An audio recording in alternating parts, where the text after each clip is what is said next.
Senior నాయకులు, మాజీ రాష్ట్ర కమిటీ సభ్యులు, ఉమ్మడి ఆంధ్రప్రదేశ్ రైతు సంఘం రాష్ట్ర ప్రధాన కార్యదర్శిగా పనిచేసినటువంటి సామినేని రామారావు గారిని చింతకాని మండలం పాతర్లపాడు వారి స్వగ్రామం. ఈ గ్రామంలో ఉదయం వారి కుటుంబం వారి ఇంటి వద్దనే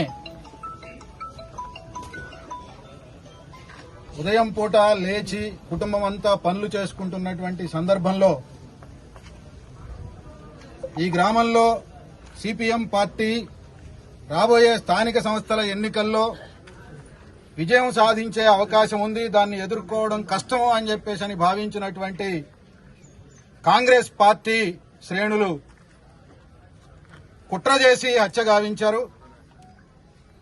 ఈ హత్యని సిపిఎం పార్టీ రాష్ట్ర కమిటీ, జిల్లా కమిటీ మేమంతా తీవ్రంగా ఖండిస్తా ఉన్నాం. హత్యా రాజకీయాలతోని సిపిఎం పార్టీ పురోగమనాన్ని ఆపు చేయలేరు అని చెప్పేసి హెచ్చరిస్తా ఉన్నాం. ఒక చిన్న వాదులాట జరిగినటువంటి నేపథ్యాన్ని దృష్టిలో ఉంచుకొని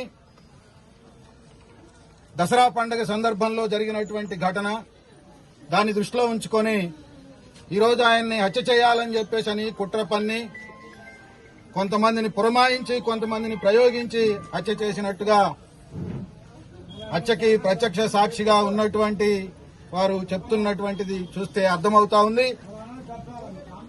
అందువలన పోలీసు యంత్రాంగం కూడా ఇవాళ అధికారంలో కాంగ్రెస్ ఉంది కాబట్టి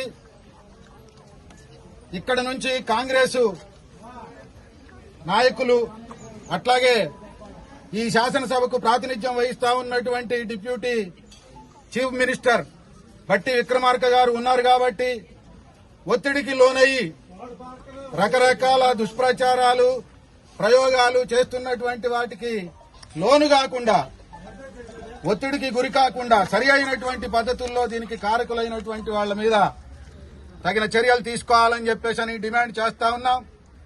ఈ కేసు పూర్వాపరాలు క్షుణ్ణంగా పరిశీలించి దోషులని కఠినంగా శిక్షించాలి అని చెప్పేసి డిమాండ్ చేస్తా ఉన్నాం. హత్యా రాజకీయాలనేవి సభ్య సమాజంలో ఈనాడు ఎక్కడా లేనటువంటి పరిణామం మనం చూస్తున్నటువంటి నేపథ్యంలో మధుర నియోజకవర్గంలో గత 2 సంవత్సరాల క్రితం ఒక ఘటన జరిగింది. కాంగ్రెస్ వాళ్లే సిపిఎం పార్టీ కార్యకర్తను చంపేశారు.